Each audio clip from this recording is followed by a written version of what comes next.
A White Witch Won't Burn by Melissa Delport. Witches had been burning in Mason St Clare's garden since before he could remember. He barely heard the screams anymore, and he'd long become accustomed to the smell of copper and ash that hung over the house. The scent of a burned witch didn't scatter on the salty ocean breeze which blew in from the south, nor did it drift away with the gentle coaxing of spring in full bloom. Fortunately, the St. Clares had no neighbors to bear witness to their gruesome vocation. Bordered by dense wood on one side and a treacherous stream on the other, theirs was a necessary isolation. Mason's father had been hunting witches for 2 decades, his grandfather twice that. In 3 years, when he turned 21, Mason would join the ranks and be inducted into the family business in earnest. And yet, despite his unconventional upbringing, Mason had found a balance. He attended school in town, and while he couldn't very well invite any of his peers home, he was popular and well-liked. He got good grades, played football, and had recently landed himself a pretty cheerleader girlfriend who he planned to take to prom. It was all about balance, Mason reminded himself constantly, and so he studied world history in the school library, with the cherry lip gloss of his cheerleader still fresh on his lips, and witch history in the bowels of his basement, with the taste of ash on his tongue. The day his father brought the White Witch home started out as any other. Mason had hot buttered toast for breakfast, washed down with a tall glass of milk. He'd set out a bowl of food for Godfrey, the aged yellow mongrel who frequently adorned the kitchen rug, and chopped logs until the woodpile behind the pyre was almost as high as his head. He'd just donned his football jacket and slung his bag over his shoulder when he heard his father calling to him from the basement. One quick look at his watch confirmed what Mason already knew. He was going to be late for school. Stifling a sigh, he trudged down the stairs and discovered a witch tied to the grill beside the fireplace. The tang of white sage hung heavy in the air. This was, after all, the only way to negate the witch's power. Unfortunately, Mason was allergic to the smudging herb. Almost immediately, he felt the tickling sensation in the back of his throat, a sure sign of an impending asthma attack. "Father?" Mason tried to speak around his rapidly closing airway. Fabian St. Clare didn't lift his gaze from the witch. She was oddly beautiful, with a chin-length bob of auburn hair and violet eyes with a ring of white fire around the pupil. She looked to be about 40 years old and thin to the point of emaciation. "I found this one out in the woods," Fabian announced, while Mason waited for him to get to the point of his summons. "It seems the symbols are working. They drew her here." Mason recognized the grim satisfaction on his face. They had etched the symbols only last week, charcoal and chalk on a pallet of hewn timber. "You're not going to school today," his father continued. "I need you here." Mason knew better than to argue. Wordlessly, he dropped his bag onto the ancient wooden table, at which he'd spent so many hours poring over centuries' worth of St. Clare journals. The witch watched him with ill-concealed interest, studying his face with an intensity that made him uncomfortable. "What would you like me to do?" "Keep an eye on this one. I'm fairly certain she wasn't traveling alone. If there's another witch under our noses, I plan to find her." At this, the witch's lips drew back from her teeth in a vicious snarl, making her look more beast than human. Fabian only smirked, his suspicion confirmed. "I'll be back before nightfall," he said, and without further ado, strode from the room. Resigned, Mason flopped into the chair and pulled his bag toward him. He had a chemistry test to prepare for, and an English essay to write. He didn't look at the witch. It was easier to pretend she wasn't there. For a few minutes, the gentle scratch of his pen was the only sound in the dusky room. Out of the corner of his eye, he could make out the pale length of the woman's arm, hands folded in her lap. He shifted slightly, moving so that he could see no part of her, and continued with his work. He'd almost forgotten she was there when she finally spoke. Boy. Hers was a voice of honey and mist, velvety, warm, and inviting. Mason clutched his pen tighter and pretended not to hear. Look at me, boy. He gave an almost imperceptible shake of his head, but all of his concentration had evaporated. It took a full 20 seconds before he could remember what he'd been about to write. Are you afraid of me? With an agitated sigh, Mason set down the pen and turned to face her. No. The word croaked through the tightening of his throat. What is your name? What does it matter? I would like to know the name of the boy who would let his father try to kill me. Try. Mason frowned at the word. I think you'll find, witch, that my father is very good at his job. I wouldn't hold out hope of surviving this night if I were you. The witch didn't look perturbed. If anything, the pink of her lips curved ever so slightly upward. I will survive, Mason, but it's not my life I'm worried about. She had used his name, and he had not given it. Mason knew a moment of fear, and then his eyes fell to the bag on the table, the student identification card hanging from the front pocket. Very clever witch. My name is Celine. I don't care. I need your help, Mason. He eyed the thick ropes that bound her. His eyes had started to water, and each inhalation of breath had become a wheeze. It hurts you, Celine observed, her eyes falling to the smudging stick, where the smoke danced and coiled its way heavenward. Have you never wondered why? Asthma, he spat. I have asthma. She gave him a pitying look. Well, there's no sense you being uncomfortable, not when we have so much to discuss. With only the tiniest dip of her chin, the sage ceased to burn. Mason leaped back, tumbling off the chair and landing painfully on the stone floor. He was up in an instant, backing away, as the witch got easily to her feet and shook off the ropes. She seemed to grow taller as he watched, until his neck strained with the effort of looking up at her. The rings in her eyes expanded until no violet remained, only a glaring white fire around a pupil as black as her soul. How? Celine smiled, truly, for the first time. A white witch cannot be bound. Our power is immeasurable, like the blanket of the night sky, always reaching, never ending. A white witch? Despite the absence of the sage, his breathing did not ease.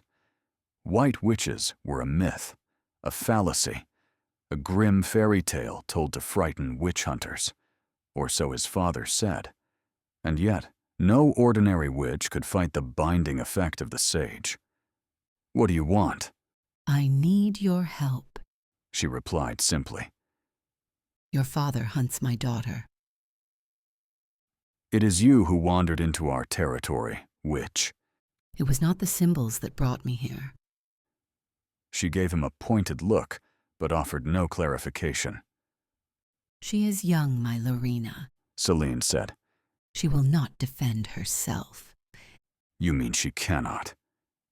I mean she won't. She is good, Mason. She would not use her magic to harm a mortal man, even to save her own life. If he finds her, she will die. Good.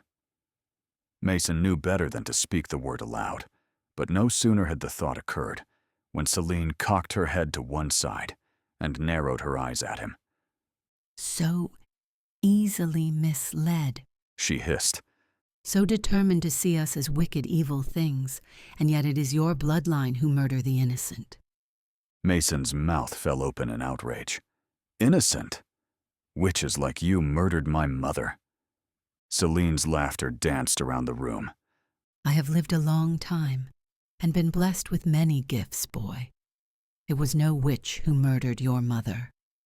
That blame lies firmly in your father's cold heart. She sniffed then, sensed the lingering essence of the sage, and with a sweep of her hand, sent an icy wind through the basement, chasing all remnant of smoke up the stairs. Better. She asked, not unkindly. Mason couldn't care less about his tight chest, or the comfort she offered. With a son's blind loyalty, he stood his ground. You lie, witch. My father is a hero. He rids the world of evil. He will find your daughter, and he will bring her back here, and the two of you will suffer the same fate. She arched a dark brow. To burn? Yes. As your mother did. My mother was murdered by a witch, Come with me. was her only response before she swept past him and up the stairs. Tugged by an invisible string, Mason had no choice but to shuffle after her, his feet refusing to obey his instruction. Celine led him into the backyard, to the woodpile he had gathered, and the ring of charred earth 20 feet beyond. Your mother died here. Celine said, gesturing at the blackened circle. She died trying to save someone very dear to her. You're lying. A white witch cannot lie. Again, he felt the truth weighted in her words. She sighed, a slow and sad exhalation. Your mother tried to save a witch, and your father let her burn. Mason's chest tightened, far worse than it ever had from the sage. Who? He whispered. Who was she trying to save? Celine's eyes betrayed her, a flash of pity softening the words she spoke as she swept her gaze up and down Mason's form. You will know, soon enough. They set out together through the dense wood which bordered the house and kept out the sun. How will we find her? Mason asked after a time. Your daughter? You tell me, Mason. Mason cocked his handsome head to one side, recalling his father's teachings. The Ivy Trail, he answered after a time. She would be drawn to it. It was, after all, the only place within the woods that the sun could reach. Celine nodded her approval, and Mason scoured the ground, eager to please her, though he couldn't say why. Tentatively, they made their way down the moss-green path. It was not long before they stumbled across Fabian, headed back, his breath coming in hard gasps as he wrestled a ferocious, white-haired girl. She fought him every step of the way, her thin arms breaking his hold over and over again, only to find them locked in his vice grip once more. As they watched, Fabian gave the girl a solid clout across the back of her head, which made Mason wince. Beside him, a growl crawled from Celine's chest, barely human.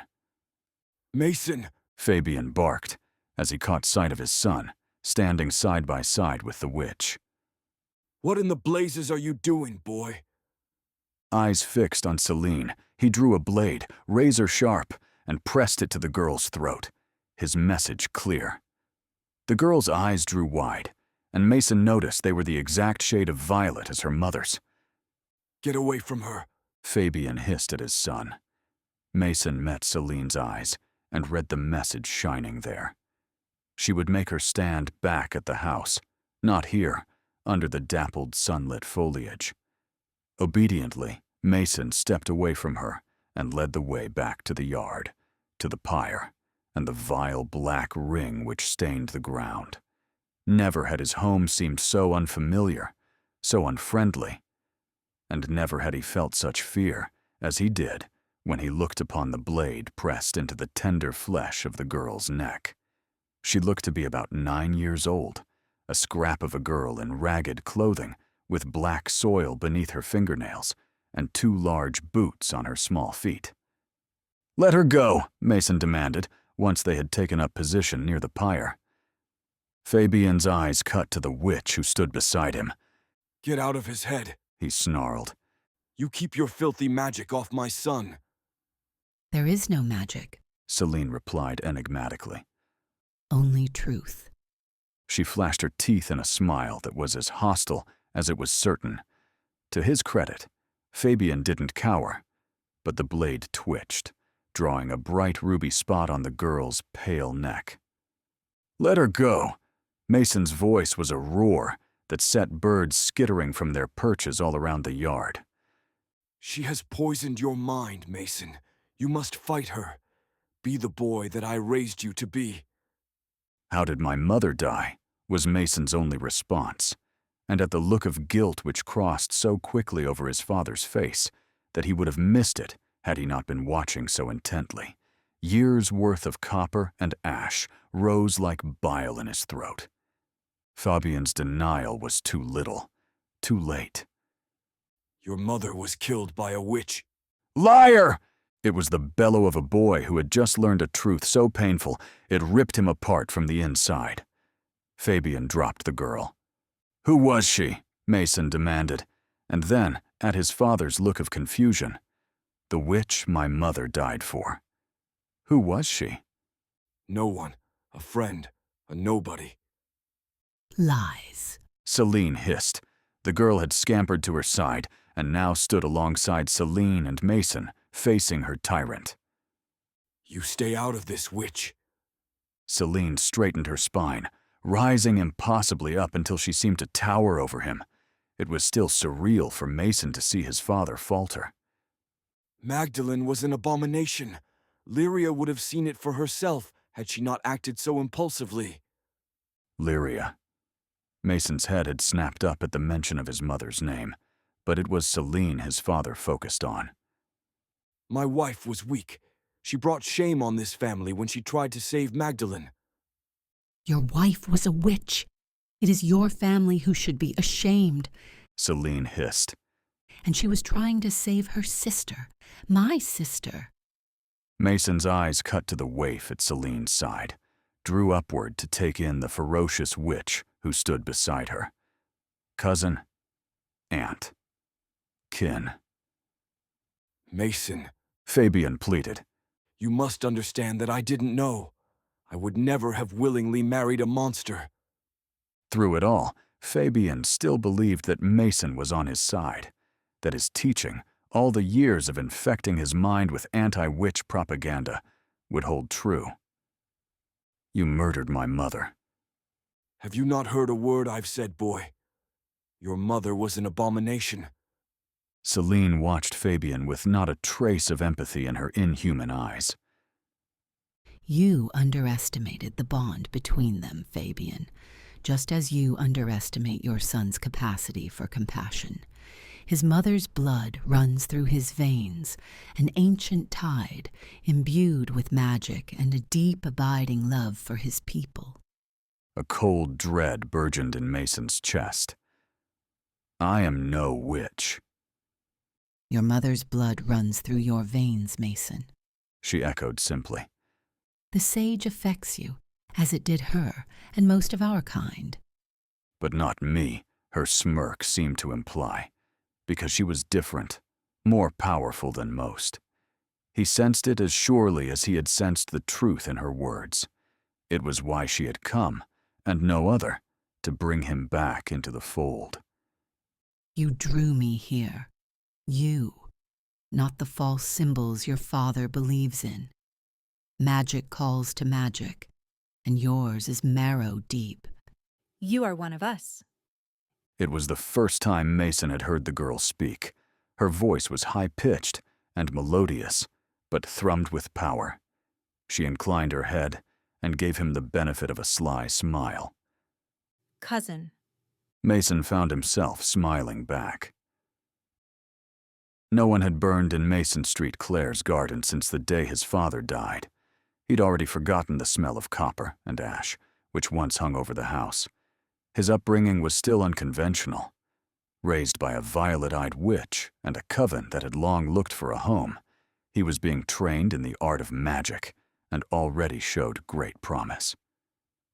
It was all about balance, Mason reminded himself, as he studied witch history with his white-haired cousin at the scrubbed cedar table, and world history in the school library, with the cherry lip gloss of his cheerleader on his lips.